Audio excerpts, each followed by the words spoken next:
Hey everybody, today I got a 2003 Grand Cherokee Limited, and the person was complaining about a noise in the front end.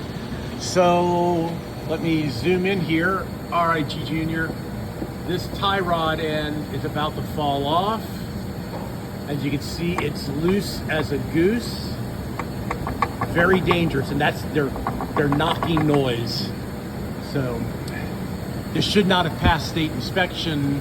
I can't believe that tie rod end went bad that fast, but it's possible because we do have state inspections here where I'm at. So